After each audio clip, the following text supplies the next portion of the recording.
Good morning from beautiful Brisbane, Australia. How are you this morning? My name's Linda. I'm a trauma recovery coach and welcome. This morning, let me know how you are. It's hump day. Well, it's hump day in the southern hemisphere, not so much the northern. You're probably still waking up. It's great to have you with me. Say g'day, and if you're here for the replay, remember to do a hashtag replay. Today we're going to do a couple of things. We're going to look at what the outer critic actually is. We're going to look at how it happened, how did we develop this outer critic, and what we can do in order to work with the outer critic so that we don't have it anymore. So, without further ado, let's rock on into today's infographic. Okay, so what the outer critic looks like. At first we think it's something on the outside of us, but it's not. So the inner critic will look like internally us listening to our thoughts, and we realise that we're bullying ourselves with our own thoughts. We're giving ourselves not just a hard time, but we're telling ourselves how bad we are, how worthless we are, how much to blame. I mean, think about all the times that you've said, I'm sorry, and, you're literally believing that you're to blame. And we all do this. We do. It's automatic until we learn to work with it. So we know what the inner critic is. We can experience it with it, okay?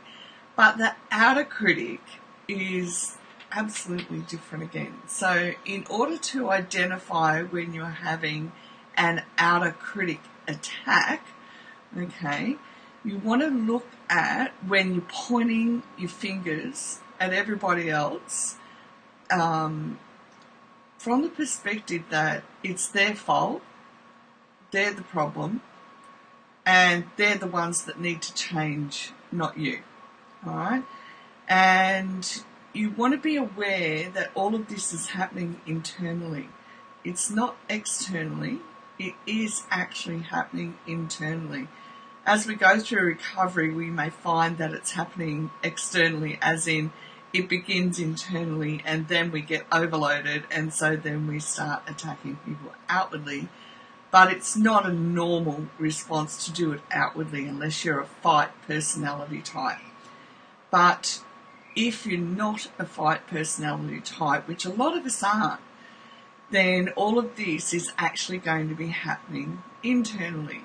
It's just about our outer world, right? So we'll automatically, without even thinking about it, so this starts in the unconscious, we start looking for people's flaws, okay, their imperfections.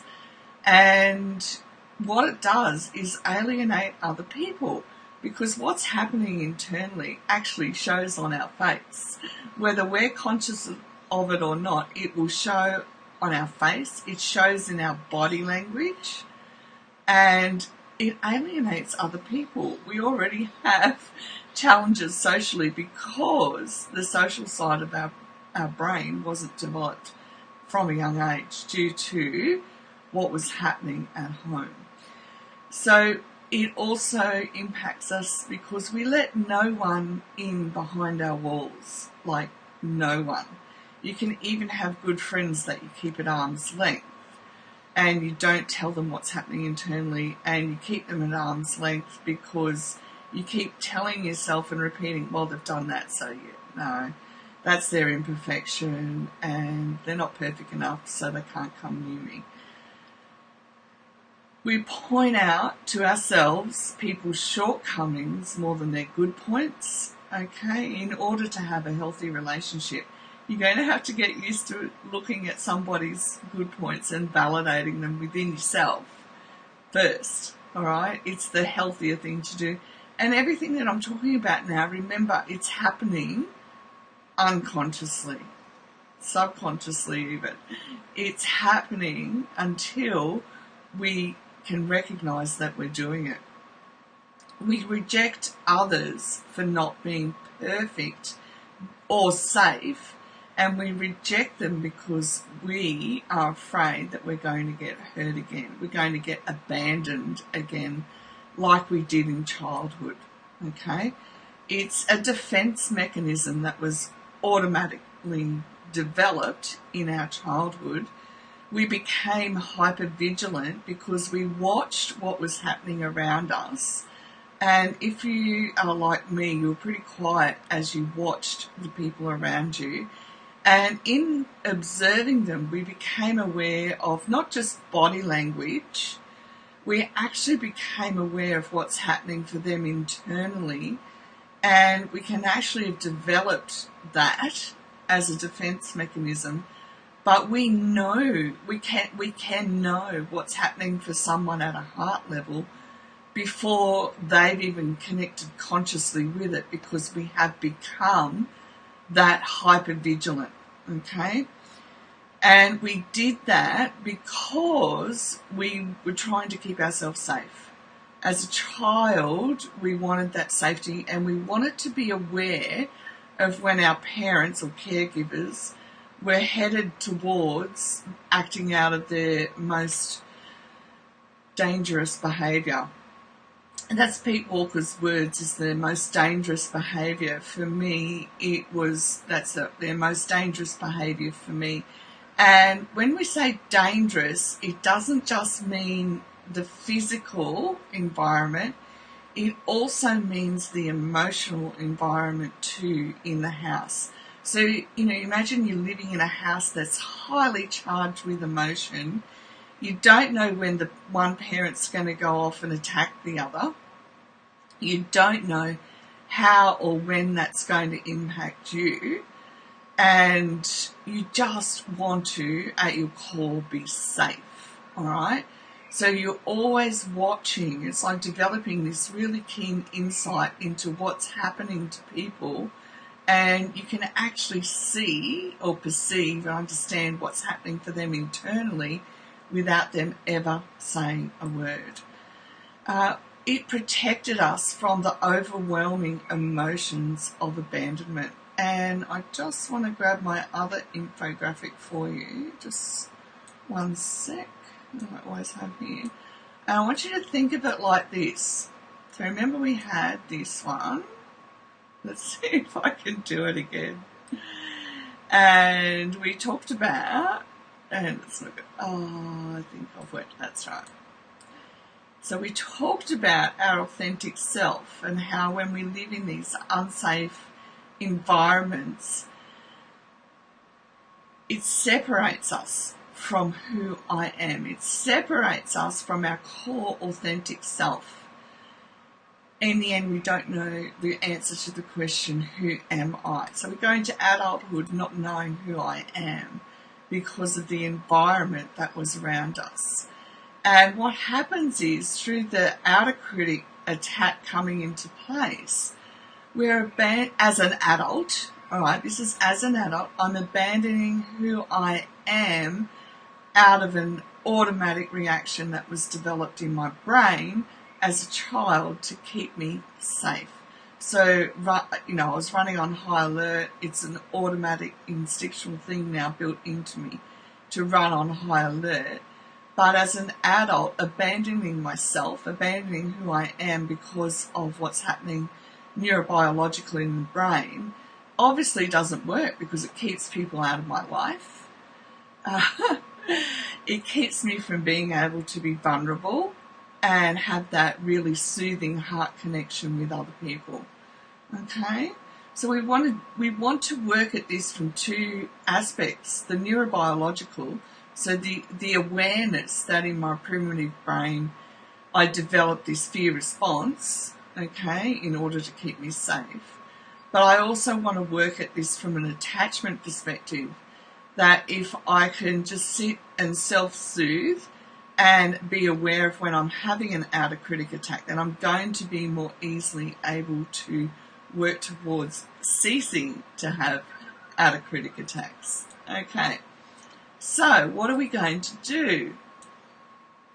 Okay, so because it keeps us from being securely attached to who I am, it keeps us from feeling safe in our own environment, and yes, that includes our own home. We cannot feel safe in our own home when we're having an outer critic attack, all right? And we need to begin to consciously identify the outer critic attacks. Remember, they're happening internally. And actually, we'll just press pause from that thought.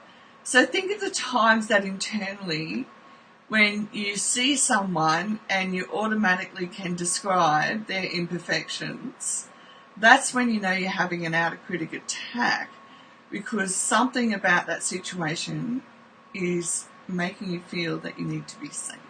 All right? No, of course it doesn't make sense as an adult to be around other adults and have to think that somewhere in my brain response it believes I'm not safe. Of course it's hard. Trust me, it's hard. But we also don't want to spend our lives being cynical either, all right? Love is available to us in many different shapes and forms, okay?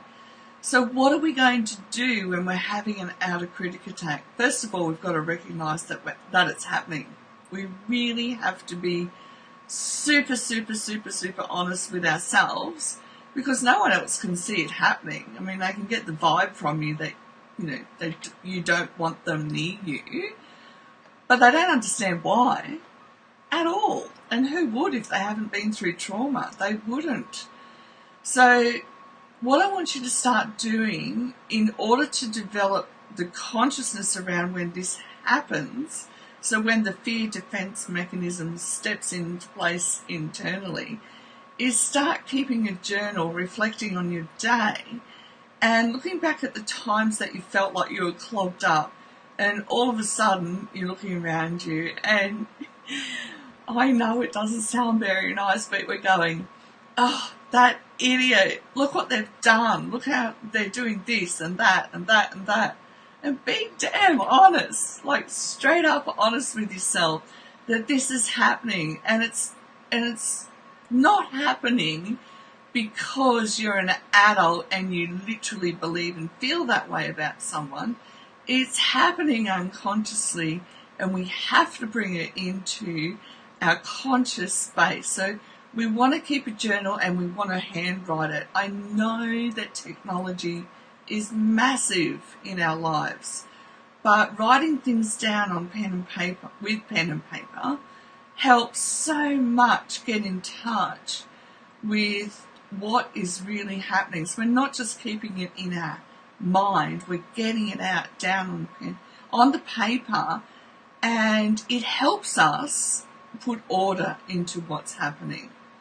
Every single time we do this, it puts order that we need to understand and feel safe to understand what's happening for us internally.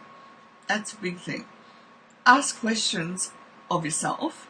So the kind of questions you want to ask is, okay, what could I see happening internally for me before the outer critic attack flared up? So where didn't I feel safe within myself? Where did I feel, even ask, where did I feel frustrated with what was happening for me? All right? If we get it back to what's happening for us internally, then we can begin to make conscious choices. Remember our stop sign? Okay? For those that are new, I have it on my desk. Remember? I still haven't put the word stop on it. Remember, we have our stop sign, and I will write the word stop on it today. We have our stop sign in order to remind ourselves to take a deep breath and stop and think about what's happening. So we want to take the step back in order to observe what was happening for me internally that triggered me going off like a frog in a sock. Sorry, my mouth's really dry this morning. One sec. So think about it. The last time you went off like a frog in a sock, what was happening for you internally before you felt you needed to rise to your own defense? And that's a really good question, actually. What was happening for me internally before I felt I needed to rise to my own defense? We had to do that a lot we felt that we needed to do that a lot as kids. Risk who we're going to trust.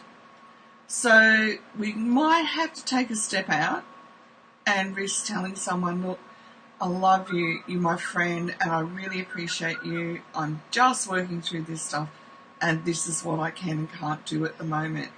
And I've risked doing that with 3 friends in my life, and each time I'm able to say to them, this is what's happened, whether it's about the outer critic or not, doesn't matter.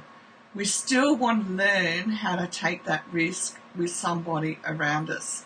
If you have nobody around you at the moment, and this is so common for those of us working recovery, to not have somebody around us that we feel we can tell our truth to, jump into the free recovery group, because it is the most emotionally safe environment on Facebook, and you get to start opening up and sharing what's happening for you as we be encouraged and we work towards being able to move forward in our recovery. And you get support. We're the greatest cheer squad. Get the book Safe People. It goes through, and I'm pretty sure it's by Cloud and Townsend, or just Cloud, one of the two. And it goes through how we identify who is a safe person. And if we've never learnt this, we've got to teach ourselves. We've got to access resources in order that we can build this awareness around ourselves as who is going to be a safe person. Okay? It's not about who's a safe person and I'm going to have an outer critic attack about how they're not safe, all right? Because no one's perfect. No one is perfect. And we've got to give up the perfectionism, flag waving. And honestly, I used to do it all the time. All the time. I lived my life that way. I didn't speak unless I knew I was 150% right. Can you imagine being my friend 3 decades or so ago? What a pain. Never speak unless you know you're right about, subjects that were being discussed. Just don't talk. Oh my gosh. No, I'm glad I don't do that anymore. And the thing is, we didn't know back then either. We had no clue that this is what was happening. We have to be willing to develop a vulnerability in a safe environment. And I learned a very, very important lesson yesterday about vulnerability. Vulnerability is a key word that's been floating around the internet for some time. Not heaps of time, but enough time for people to start wrapping their head around it. But here's what it doesn't mean. It doesn't mean we go and be open with everybody about everything in every aspect of our life. That's not what it means. Vulnerability means that I'm able to begin to feel what's happening for me at a heart level and share it with people around me who are safe. And I'm able to get feedback as well. So think about how many walls do you have around you at the moment and how many people you'd let give you feedback. And yesterday I was in my supervision group and I shared what was happening for me over the last week or so. Not the ins and outs of it, but just what was impacting me at a heart level. And it's very emotional. And it's not something I've often done in the past either, is be that emotionally deep, because it is vulnerable. And, I've had to learn heaps and heaps of stuff in order to feel safe to be vulnerable. But when I shared, I had a couple of people message me later saying thank you, because complex PTSD recovery is relational. We do it in relationship with others. We won't be able to recover if we insist on doing it on our own. It just won't happen. Okay, that's a lot of information to absorb today. Take 1 point to make 1 step once a day, and we will win this race. If you have any questions or comments, please feel welcome to leave them down below and I will get to them ASAP. Thank you so much for watching. I really appreciate you and spending the time with me. It's very, very special. Till tomorrow, blessings and dreams, and have the best rest of your day. Bye for now.